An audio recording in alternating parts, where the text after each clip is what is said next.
listening to the Art of Homeschooling podcast, where we help parents cultivate creativity and connection at home.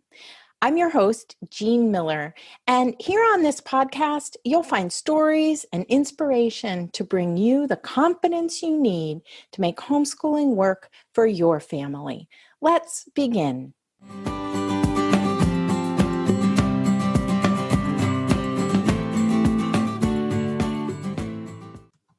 Well, hey there, and welcome to episode 65, Behind the Scenes at Art of Homeschooling. I'm so excited for this episode because today I want to give you a little bit of an image to picture in your mind as you're listening to me on the podcast. And I want to give you a little background into how Art of Homeschooling came to the point where we are today. So I'm excited to tell you a few stories. Today, as I'm recording this episode, I'm upstairs on the third floor of our home in what I like to call my little treehouse. We live in a smallish home. It's over 100 years old. It's very tall and narrow. We even have what's known as a railroad kitchen. If you've never heard of that, it's very long and skinny, kind of like the shape of a railroad car. It makes it tricky sometimes for cooking when you have a lot of people in the kitchen at the same time. So in this house, I actually have multiple offices where I work. I like to move around.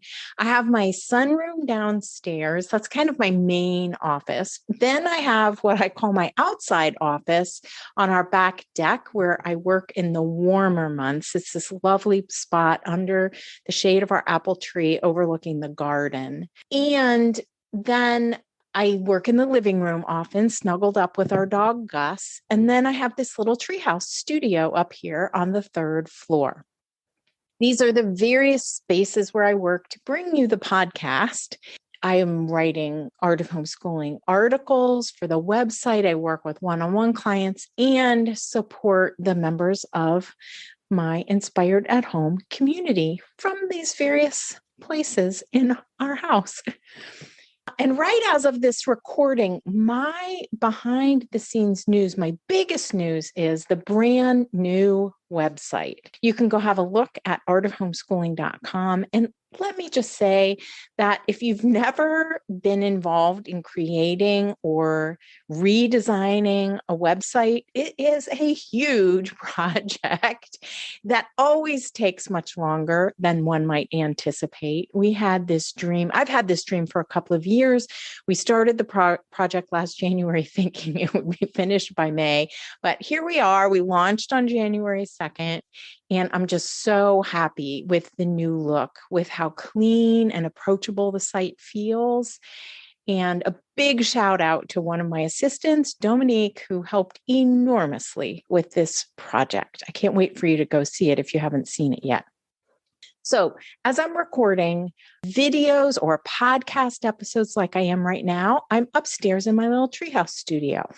And as I look around this room, what I see are 4 bookshelves full of wonderful books that I've collected over probably the last 30 years of my teaching career. And I especially use them for my one-on-one coaching calls with homeschooling parents, for the group coaching I do inside Inspired at Home, and for the Taproot teacher trainings in the summer. So many wonderful books. Lots of books are organized by grade. I have those cloth, like those cube bins, cloth bins that are labeled by grade. And it's an entire set of bins for all the grades.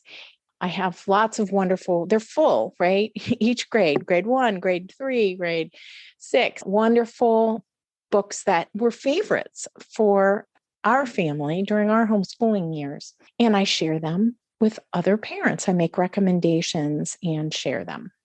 I also have up here wonderful read alouds. Oh my gosh, reading aloud, couch time was such a favorite during our homeschooling year. So I have a lot of fun read alouds for all ages. And I keep a huge selection of sample main lesson books All of my art supplies are up here, including handwork supplies, yarn and knitting needles, things like that. And old journals and planners are up here on a shelf too. Not only do I record my podcast episodes up here, but I also record videos for all of the master classes inside Inspired at Home for the membership. So I have some nice tech stuff up here too, a microphone, a camera, and things, lights for those projects. Here's a wonderful thing. My tech guy happens to be my husband, Brian. Super convenient. Yeah, for sure. Very convenient for me. So how did it all begin? You might be wondering. I want to take you back to the year 2012. Actually, we might even go a little earlier than that. But at that point, I was still homeschooling. My kids are all grown now, all three of my kids. But in 2012, I was still homeschooling a high schooler and our daughter, and then the boys had already graduated.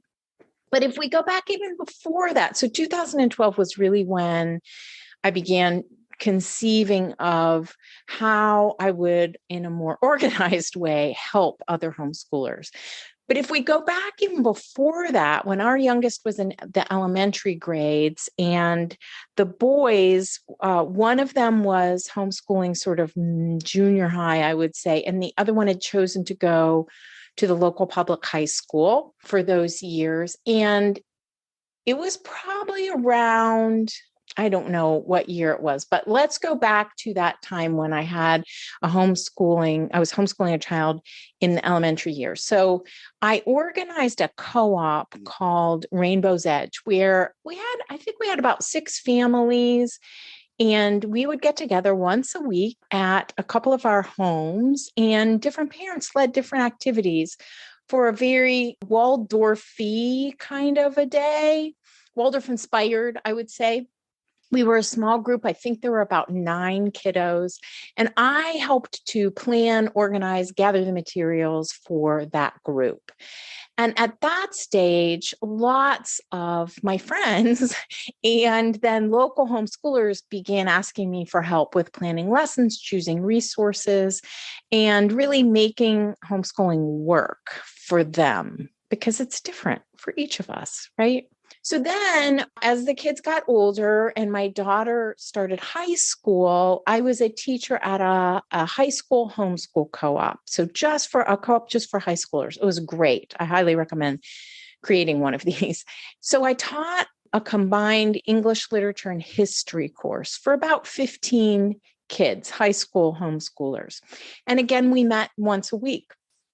Then in the summers, I was a presenter at the Taproot teacher training that was organized by Barbara Dewey on her Taproot farm in central Ohio. Taproot, it's still going today. It's a beautiful 4-day weekend just for homeschooling parents that happens every August. And I've been a presenter since the very beginning, going back to 2007. It is a place where parents can come and actually be the student themselves and experience what it's like to engage in really hands-on arts and nature-based lessons. And that's where, at Taproot, is where parents, beyond local homeschoolers and friends, where parents started asking me for help with their homeschooling. I remember one summer at Taproot, I was sitting on the front porch of the farmhouse at Barbara's. I was drinking my morning tea in this really sweet teacup with green polka dots, this mug with green polka dots on it. And there was this peaceful view of the pond, the barn, the pond, and then this hillside beyond where some cows were grazing. I loved sitting out there in the mornings as we would get started with our day. And 2 moms who were attending Taproot for the first time came out and asked me how they could get more support from me through the year.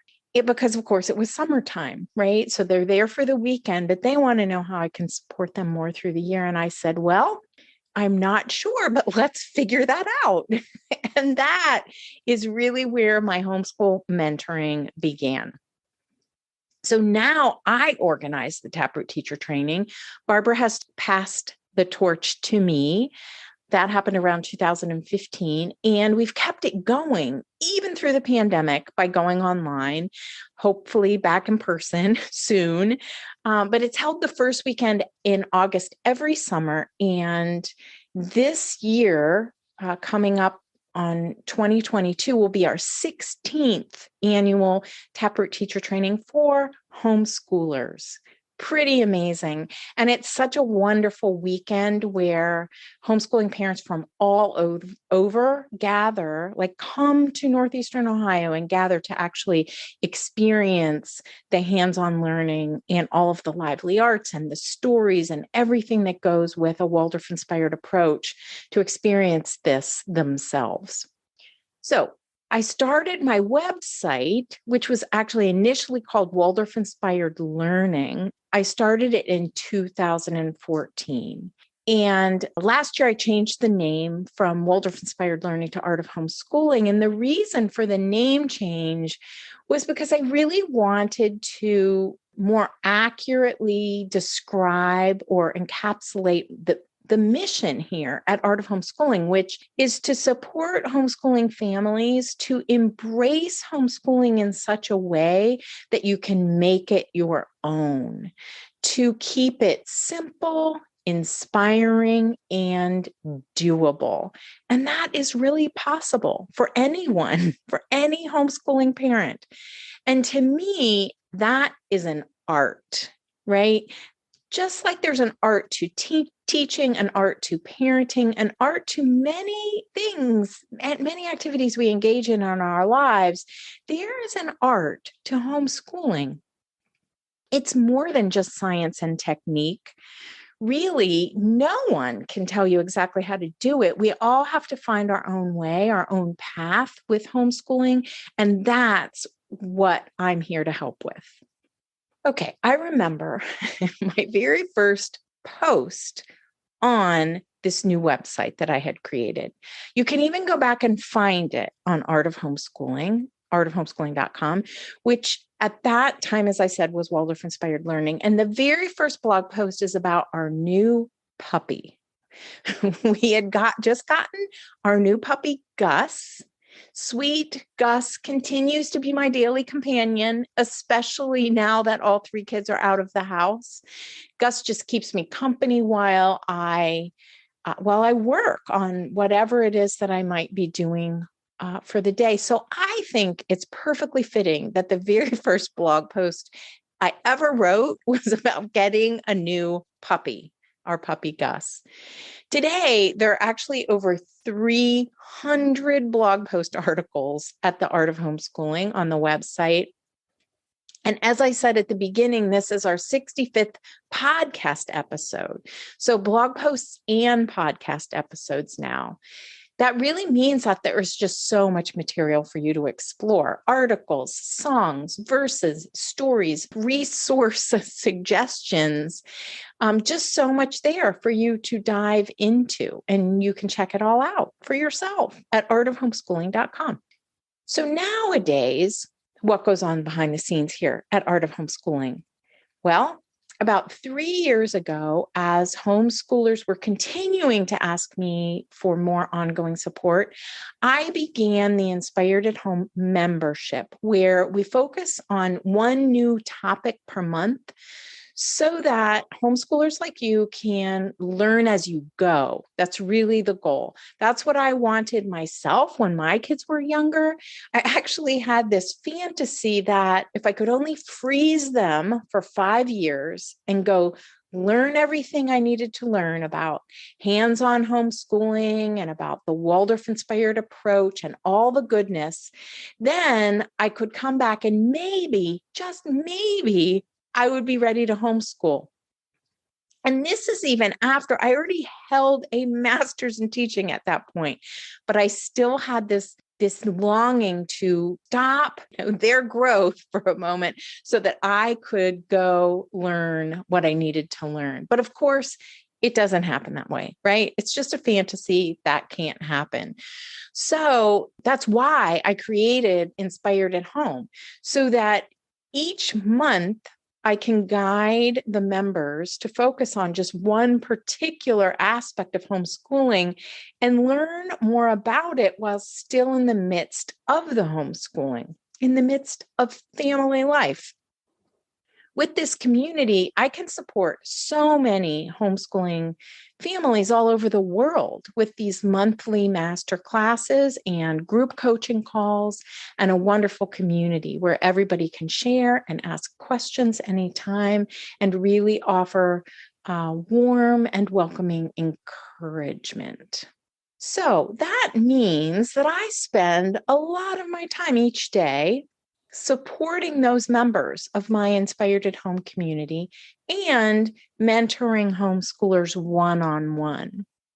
Every spring, I also get to coach parents on an even deeper level with my 12-week inner work journey that happens just once a year. And of course, I'm devoting time to creating new podcast episodes, sharing our content on social media, and dreaming up fresh new ways to support homeschoolers at a time when more and more parents are choosing this path. I now have 2 wonderful assistants who help me. I could not do this by myself. Sarah and Dominique are both homeschooling moms themselves, and I am so very grateful to them. So shout out to the 2 of you. Yay. And honestly, it's such an honor and a joy to do this work, to support homeschooling parents on their parenting and homeschooling journeys. Not something I ever would have imagined during my homeschooling years, but now I honestly think I have the best job in the world. It's been really fun to reflect back in preparing for this behind the scenes episode here at Art of Homeschooling. And I have just one little last story for you. Last summer, in that moment when the world opened back up for a second, I went to the 90th birthday party for my Aunt Patsy. And when cousins and friends, aunts and uncles I haven't seen in a long time, when they asked me what I do, like, what do you do, Jean? Here's what I said, which is what I often tell people when I'm asked this question. I say something like, I help parents and homeschoolers design their day and their lessons so that their children can learn and grow in really healthy ways. But what I really do is help parents feel better about themselves while in the midst of family life. And that, my friends, is truly the ultimate honor. All right. So that's really the behind the scenes here at Art of Homeschooling. As I'm recording this in my little treehouse studio up on the 3rd floor of our home, I think about all the homeschoolers I've reached over the years. I don't really know how many. It's probably in the thousands by now. I've had hundreds of one-on-one clients. I support this wonderful membership community of homeschooling families, and I reach so many of you through this podcast. And it is my calling. It's my life's work and my biggest joy. So thank you so much for listening in today. And if you want to check out the show notes for this episode, you can go to artofhomeschooling.com/episode 65, where you'll find links to everything that I've mentioned here. Thanks again for joining me, and I will see you next time. That's all for today, my friend. But here's what I want you to remember. Rather than perfection, let's focus on connection. Thanks so much for listening, and I'll see you on the next episode of the Art of Homeschooling podcast.